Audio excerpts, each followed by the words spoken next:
Hey, so maybe you're thinking about building a new construction home here in Queen Creek or Santan Valley, or maybe you're already under contract and you've got that design center appointment coming up. Well, in this video right here, I'm going to share with you ways that you could save thousands of dollars and maybe even avoid a few headaches along the way. You see, I'm going to share with you some things to do, some things not to do, and talk about some of the upgrades that actually matter right here in our market. So stick around. You're going to want to see this before you drop $20,000 on that new backsplash. All right, so let's jump right in. Now, first things first, before you even set foot in that design center, you need to have a budget in mind and you need to stick to it. Now, at the design center, this is where you're going to pick out all of your interior upgrades. And the two things that most buyers upgrade right off the bat is the flooring and the kitchen. Now, there's a lot of other upgrades that you can select as well, but many of those you could actually do on your own at a later time. And we'll talk a little bit more about that here in just a couple minutes. Now, this is where you got to be careful to not go overboard. Most buyers are spending roughly 12 to 18% of the base price of the home on their upgrades. So if you're buying a home with, let's say, a base price of $565,000, you should expect to spend an additional $68,000 to $100,000 on upgrades. And remember, you don't have to upgrade anything. You are totally in control of how much you spend. Now, to some of you, that might be obvious, but there are buyers who have walked in with a $40,000 budget in mind and walked out after spending more than $85,000 on their upgrades, and that has left them stressed, overwhelmed, and wondering how in the heck they got talked into buying that huge waterfall kitchen island. Now, not all realtors do this, but I always try to be there at the design center appointment with my clients. That way I can kind of guide them through the process, help them make the decisions as to what has good resale value and what doesn't, what they can maybe do later. And I try to help keep them within their predefined budget. All right, now let's talk about one of the biggest mistakes I've seen, and that's not knowing what's included or what's an upgrade. Now, keep in mind that that model home that you toured or that you will tour, it's highly upgraded. It's not unusual for these to have well over $150,000 in upgrades and another $75,000 in designer furniture. Now, as you're touring the model, you might want to ask, well, what is upgraded? Well, the easier question to answer is what isn't upgraded, because almost everything in that model is an upgrade. Now, they do this to, one, show you what is possible, but two, to kind of lure you in and entice you. Now, every builder's different, and even the same builder could have different upgrade levels or standard features in different communities. For example, let's say you're looking at Fulton or Tri-Point or, I don't know, Pulte Homes. They might have models that include a gourmet kitchen package with a built-in double oven and a gas cooktop, while another one doesn't. And that gourmet kitchen upgrade could run you $15,000 to $20,000 or so if it's not one of the included standard items. Now, flooring, countertops, cabinets, appliances, of course the house is going to come with all of these things, but they're going to be the base model. And is that the style or the quality that you want? What about the finishes? What areas of the home are tiled versus carpeted? These are all things that you need to consider. So before you sign any contract, make sure that you've got the standard features list for that particular floor plan in your hand so you can go through it and see what comes standard and what you might want to upgrade. All right, let's tap the brakes right here and maybe even back up just a little bit. Before you even get to the design center, you're going to need to lock in your structural upgrades, and this takes place usually at the same time that you're signing your contract. These upgrades include things like adding a third car garage, adding a loft or a bonus room, extending the great room or the owner's suite, maybe even extending your covered patio. And again, these upgrades are determined at contract signing, not later on down the road at the design center. So make sure you've given this some thought up front, and also keep in mind that each one of these structural upgrades comes with an additional cost. All right, now it's time to get our hands dirty and talk about the nitty-gritty of what you should actually spend at the design center. I'm going to give you a list of a couple of do's and a couple of don'ts. Do, know your style. Now, sometime before your appointment, hop on Pinterest or Instagram and maybe put together a quick vision board. And also, some builders will give you a link to their design center, and you can go on board and see all of the different options that are available to you.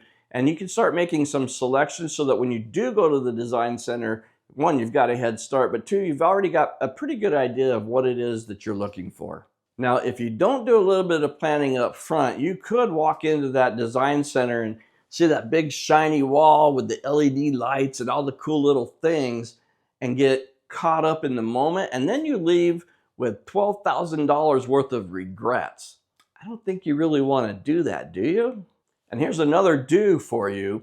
Make sure you get the ceiling fan pre-wires in all of the rooms. Here in Arizona, a ceiling fan in every bedroom, in the great room, in the office, it's all a must-have. But don't buy the ceiling fans through the builder. Generally, they're going to be overpriced. Your selection is going to be fairly limited. So you can get the pre-wiring done. That's actually very important.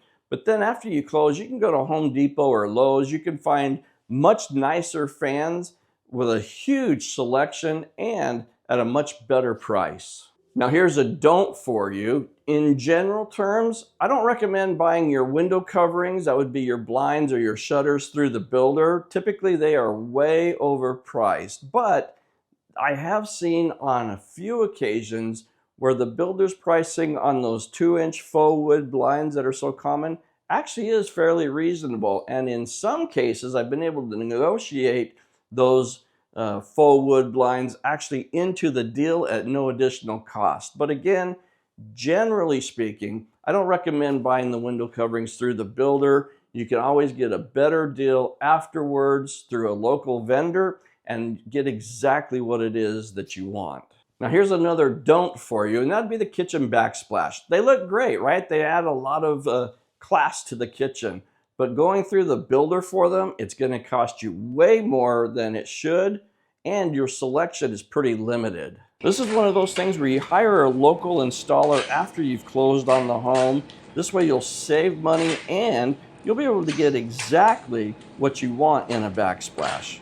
Now, before we move on, if you're finding value in this video, give it a like or a thumbs up. And if you want to see more content like this, where I take you on model home tours, tell you about the new communities that are coming, all the things going on here in the Queen Creek, Santan Valley area, consider subscribing to the channel. Hit that subscribe button, click on the bell. That way you'll be notified every time a new video gets uploaded and you won't miss out on anything. All right, now let's talk about kitchens. Now, if there's anywhere in the home that you're going to get a good return on your investment when it comes time to sell your house, that's in the kitchen. Remember I talked a minute ago about the standard kitchen versus the gourmet kitchen? It really comes down to your budget and your personal preference. But if you have the ability to do that gourmet kitchen, it's going to pay off in the end, again, later on down the road when it comes time to sell your home. And while we're here in the kitchen, here's another do. Go ahead and consider upgrading your cabinets to those 42-inch upper cabinets. You're going to get more storage out of them, but they also look better. They're more visually appealing. And again, when it comes time for resale, buyers are going to notice that. The other thing is granite countertops have pretty much become the standard, and that's fine. Or you can upgrade to quartz if you want. But if you're going to stick with the granite, go with the level 1 or maybe the level 2. You don't need to go overboard on the granite, because trust me, I don't think anybody's ever going to walk into your home and look at your countertops and go, oh my gosh, is that a level 4 granite? It just doesn't happen. And right along with those countertops, go ahead and consider upgrading that kitchen sink too, especially if you're wanting a farmhouse or an undermount sink. Now, it might cost a little bit more through the builder to get that done, but in the long run, it's going to be well worth it, because if you try to install one of these aftermarket sinks later on down the road, well, the process is going to be really tricky and it's going to be very expensive to get that done. Now, in addition to the kitchen, the other part of the home that most people do some upgrades in is the master bathroom. Now, this probably goes without saying, but here's a do. Make sure you get double vanities, and you want to make sure that There's enough elbow room between the two of them. Now here's another one to consider: separate tub and shower, or just a shower. Some people say go ahead and get that separate tub, even if you don't think you're going to use it. It's good for resale purposes. Others, they go with this. They go with the shower only, and we're actually seeing a trend these days where tubs in the master bathroom are becoming more of a thing of the past. But I will say this: it's very important that somewhere in the home there is at least one bathtub, maybe in the secondary bathroom down the hallway. This is really important for families with children, because as every parent knows, these kids are going to get dirty, and a bathtub is the perfect solution. And when it comes to that master bathroom shower, be sure to upgrade that acrylic shower pan to something that's tile or stone.